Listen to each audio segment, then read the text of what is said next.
નમસ્તે વિદ્યાર્થી મિત્રો. ધોરણ 10 સામાજિક વિજ્ઞાન પ્રકરણ 4 ભારતનો સાહિત્યિક વારસો. અગાઉ આપણે ભાગ 1 વિશે ચર્ચા કરી ચૂક્યા છીએ. ભાગ 2 અંતર્ગત અભ્યાસ કરીએ તો મધ્યયુગના સંસ્કૃત સાહિત્યનો ટૂંકમાં પરિચય આપો.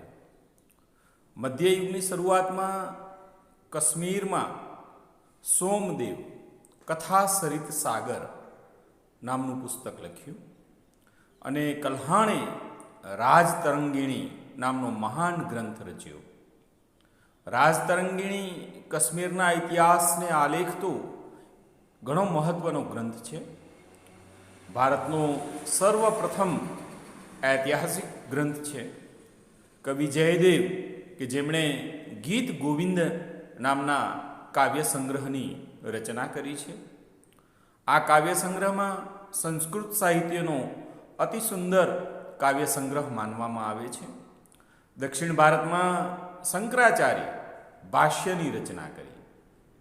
તો આ મધ્યયુગનું સંસ્કૃત સાહિત્ય અહીં પરીક્ષાલક્ષી પ્રશ્નોમાં સોમદેવ, કથાસરિત સાગર, કલ્હાણ, રાજતરંગિણી, જયદેવ, ગીત ગોવિંદ, શંકરાચાર્ય ભાષ્ય, આ પ્રમાણે એ ઓએમઆરના પ્રશ્નની અંદર એ આપને પ્રશ્ન પૂછી શકાય. વાત કરીએ મધ્યયુગના તામિલ સાહિત્યનો. મધ્યયુગ દરમિયાન ઘણું બધું તામિલ સાહિત્ય રચાયું છે. મધ્યયુગ દરમિયાન દ્રવિડ કુળની ભાષાઓમાં તામિલ સાહિત્ય રચાયું. અહીં દ્રવિડી કુળની 4 ભાષાઓ, કર્ણાટક કન્નડ ભાષા, કેરળ મલયાલમ ભાષા, આંધ્રપ્રદેશ તેલુગુ ભાષા અને તમિલનાડુ તામિલ ભાષા. કન્નડ સાહિત્યની વાત કરીએ તો જૈન ધર્મના ગાઢ અસર ત્યાં જોવા મળે છે. જૈન ધર્મની અસર હેઠળ કવિ પંપા કે જેમણે જૈન તીર્થંકરોના જીવન આધારિત આદિ પુરાણ નામના ગ્રંથની રચના કરી. કવિ પોન્નાએ 16મા જૈન તીર્થંકર શાંતિનાથના જીવન પર શાંતિ પુરાણ નામનો ગ્રંથ તૈયાર કર્યો. કવિ રન્ના અજિત પુરાણ અને ગદાયુદ્ધ નામનો ગ્રંથ રચ્યો.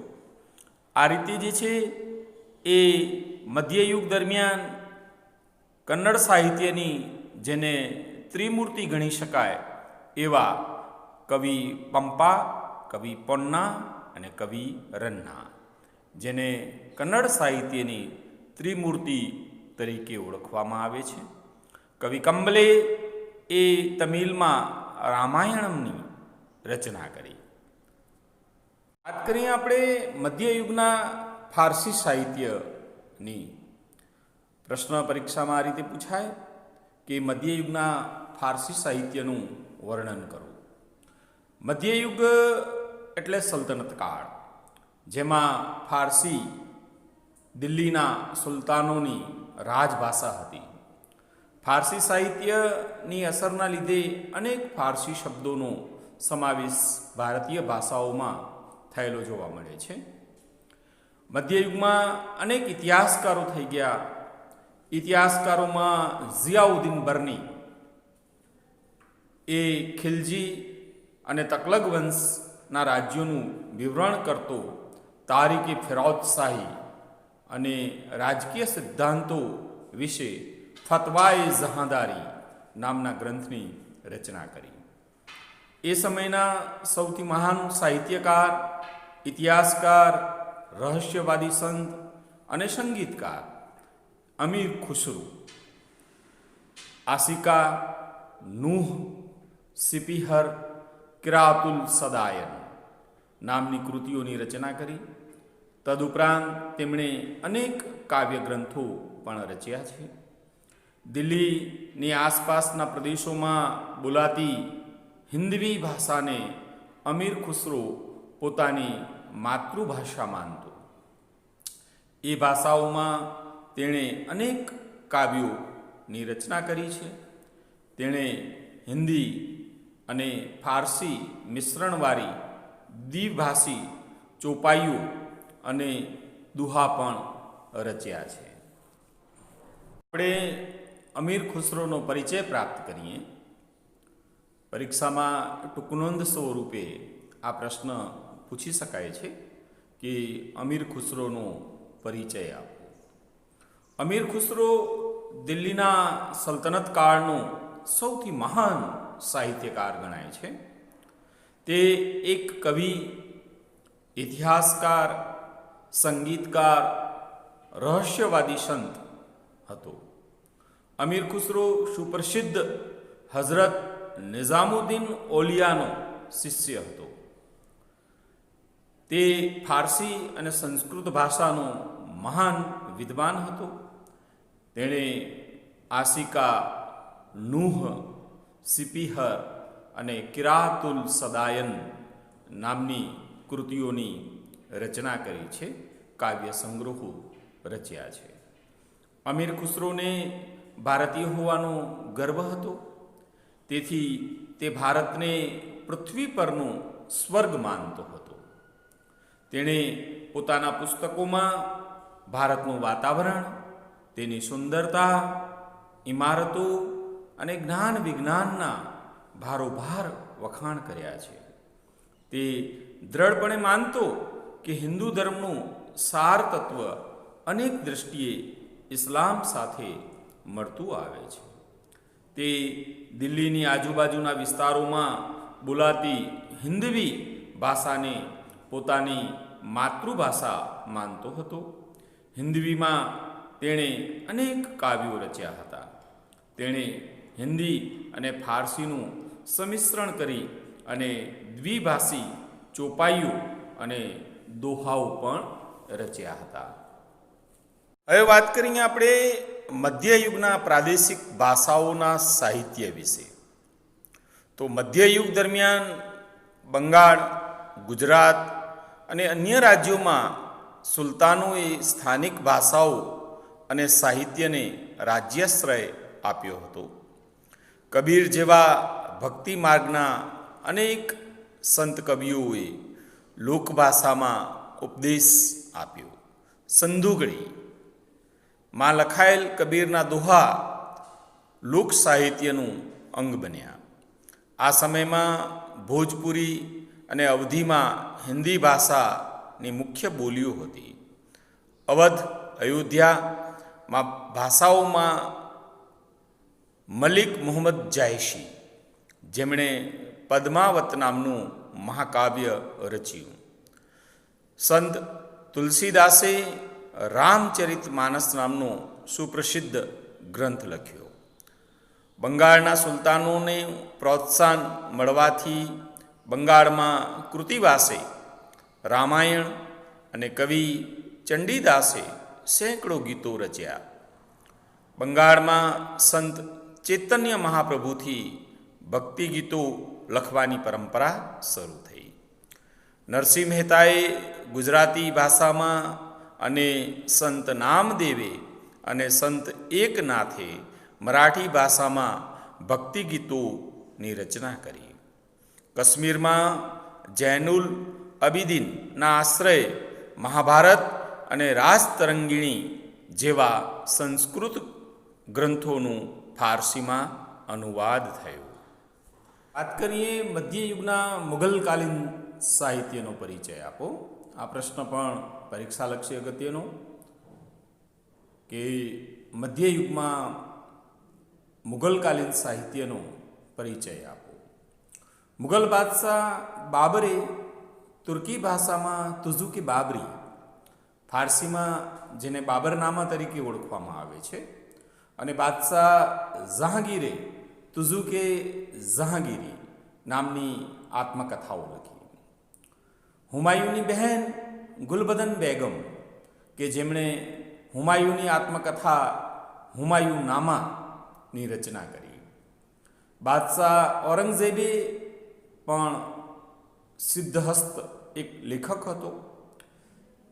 છેલ્લો મુગલ બાદશાહ બહાદુર શાહ ઝફર પણ એક પ્રખ્યાત ઉર્દુ કવિ હતો. બાદશાહ અકબરના સમયમાં તુલસીદાસ, સુરદાસ, કેશવદાસ, રહીમ વગેરે હિન્દી ભાષાના મહાન સાહિત્યકારો થઈ ગયા છે. દેશના ઘણા ભાગોમાં રહીમના દોહા આજે પણ પ્રસિદ્ધ છે. બાદશાહ અકબરે મહાભારત, રામાયણ, અર્થવેદ, ભગવદ્ ગીતા, પંચતંત્ર વગેરે ગ્રંથોનો અનુવાદ કરવા માટે એક સ્વતંત્ર ખાતાની એ રચના કરી હતી. એ સમયે અબુલ ફઝલે ફારસીમાં આયને અકબરી નામનો ઐતિહાસિક ગ્રંથ લખ્યો, તેમજ તેમણે અકબરની આત્મકથા અકબરનામા પણ એની રચના કરી. અબુલ ફઝલનો ભાઈ ફૈજી એ ફારસી ભાષાનો મહાન કવિ હતો. તેણે અનેક સંસ્કૃત ગ્રંથોનો ફારસીમાં અનુવાદ કર્યો હતો. વિદ્યાર્થી મિત્રો, આપણે વાત કરશું ભારતમાં ઉર્દુ ભાષાના વિકાસનો. ભારતમાં ઉર્દુ ભાષાના વિકાસનો પરિચય આપો. ભારતમાં ઉર્દુ ભાષાનો જન્મ મધ્યયુગ દરમિયાન થયો હતો. સમય જતાં આ નવી ભાષા સાહિત્યની દૃષ્ટિએ સૌથી સમૃદ્ધ ગણાતી ભારતની અન્ય ભાષાઓની સમકક્ષ બની. ઉર્દુ ભાષામાં વલી, મિરદર્દ, મિર્તકી, મીર, નઝીર, અકબરાબાદી, અસદુલ્લા ખાન અને ગાલિબ આ મહાન કવિઓ થઈ ગયા. 18મી સદીમાં ઉર્દુ ગદ્ય પણ વિકસ્યું. સંસ્કૃતના મોટા ભાગના ઐતિહાસિક ગ્રંથોનું ઉર્દુમાં ભાષાંતર થવા લાગ્યું. ઉર્દુમાં અનેક મૌલિક ગદ્ય ગ્રંથો રચાયા, જેમાં મોહમ્મદ હુસૈન આઝાદ રચિત દરબારે અકબરી એક મહત્વનો ગ્રંથ મનાય છે. આ સમયમાં ભારતીય ભાષાઓમાં થયેલા નવલકથાના વિકાસની સાથે ઉર્દુ નવલકથાઓનો પણ વિકાસ થયેલો જોવા મળે છે. વાત કરીએ મધ્યકાલીન સાહિત્યની. મધ્યકાલીન સાહિત્યનો પરિચય આપો. મધ્યકાલીન સાહિત્ય વિશે ચર્ચા કરો. અહીંયા આપણે જે અગાઉ પ્રશ્ન જોયા એ બધા એનું મિશ્રણ થશે. અહીં મોટો જ પ્રશ્ન 4 માર્ક્સની અંદર પૂછી શકાય પરીક્ષામાં કે મધ્યકાલીન સાહિત્યની ચર્ચા કરો અથવા તો એના વિશે સમજ આપો.